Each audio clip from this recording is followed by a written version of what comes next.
human beings that have a calibration that knows when something is off, right? We know where we've gone off kilter.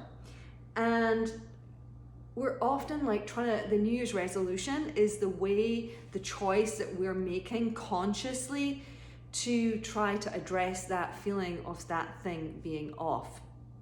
And when it's not just something that's come from the culture, like, yeah, I should lose 10 pounds or I need to, eat more healthy. When it's something that's not come from culture, but from ourselves, there can be like a real frustration in the New Year's resolution, because we're trying to shake something off like an itch you can't scratch, right? We're trying to approach a vibrational pattern, or some of us would talk about a samskara, a little coil of energy that's got stuck with the mind, right? Our physical bodies have been basically recording since the moment that we came out into life.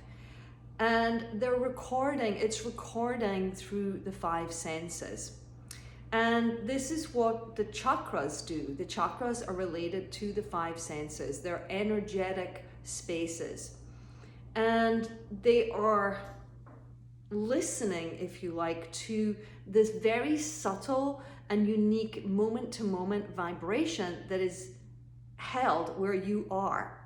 And that's all just being recorded. You're like a big oak tree that just has millions and millions or thousands and thousands of days worth of recordings. That is what it is to be a human being. And when those recordings do not match what we are supposed to be doing, or our kind of like programming life mission, you could call this your dharma. When there's a glitch between your dharma, your purpose, what you're supposed to be doing and got here to do with what's actually happening, this is what we would call dis-ease. There's a little bleep, there's a little something off. And that is where, as a human being, we experience darkness, we experience dis-ease, we experience discomfort, not just in the physical body, although eventually it becomes in the physical body, but it could be feeling a sense of that, again, that scratch that you just can't itch, because it's in the energy body, it's in the vibrational patterning that you're holding. And so the mind is trying to figure it out. Right? The mind loves logic, it attaches to solutions with logic, it's black and white, it's binary. But really, the problem is this: it's not that we can't figure it out, and that is a problem in itself, but we need to feel it out. We need to go back into that vibrational pattern that was the glitchy thing and feel it and let it process. But the catch-22 is this: the body didn't like being in that glitchy place in the first place. So it's like, why would it want to go back there? And this is where the practice of Yoga Nidra is such an advanced practice. Because what we're doing in Yoga Nidra, and there's many things that are happening. If you walked into a room, it would just look like a bunch of people lying on the ground, following body scan. Yoga Nidra is a very potent way to allow your physical body to be completely still and your energy body to re-experience in a way that is safe that place that was glitchy, that place that was off, that place where your recording didn't match your soul purpose. So it allows the body to go back into that vibrational pattern in a way that is safe and is supported, rather than if you were to try and suggest to your body that you go back into that horrendous moment, your body would feel it's too scary, it's too horrendous, it's too real. It's for that reason that Yoga Nidra is seen as a primary tool for those people who have undergone some kind of post-traumatic stress disorder, where to re-experience that moment would be too painful as a conscious being, too physical, too close to what had already happened.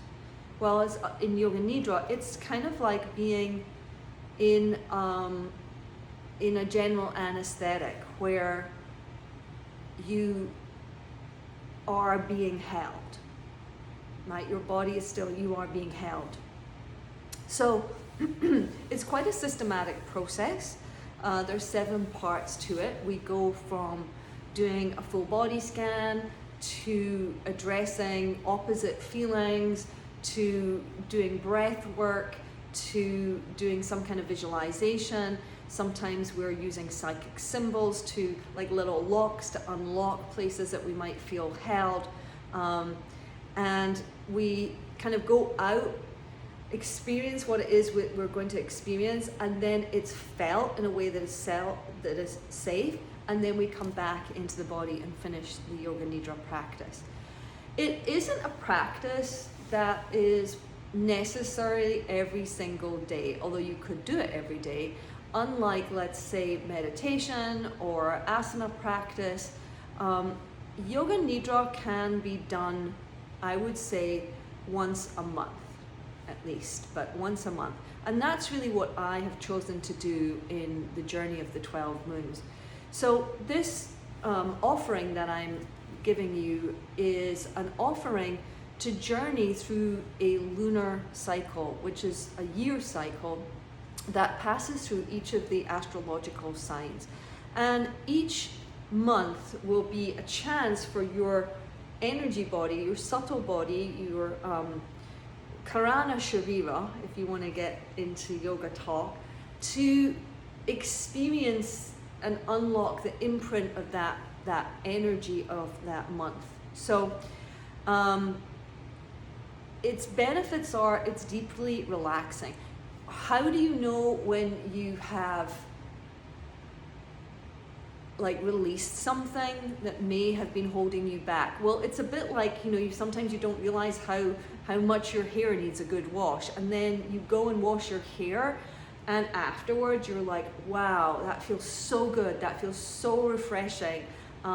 It's not a huge thing, you've not radically changed your life, you've just washed your hair, but you feel so much lighter. And that's the same effect of Yoga Nidra. Yoga Nidra is a very subtle practice. We practice it by the moonlight. We practice it in the subtle shadows of the 24-hour period and of the month. And you will not notice anything huge, but you will have that feeling of like just coming out the shower and like your hair is just nice and silky and soft, and you're like, oh yeah, I really do feel better for having that shower. Yoga Nidra is like a shower for the soul. So I invite you to take a look at Journey of the 12 Moons and hop on in. The first one will be on January 21st, and we will be meeting by moonlight that night to explore the new moon in Aquarius. So if you have any questions or you want to share thoughts on this, please reach out to me and grab your spot if you're ready to journey all the way through 2023 with me and Mama Moon. Wishing you all the best for your New Year's resolutions. I hope this spiritual perspective on them has served you well. Hari Om. Om Tat Sat. Namaste.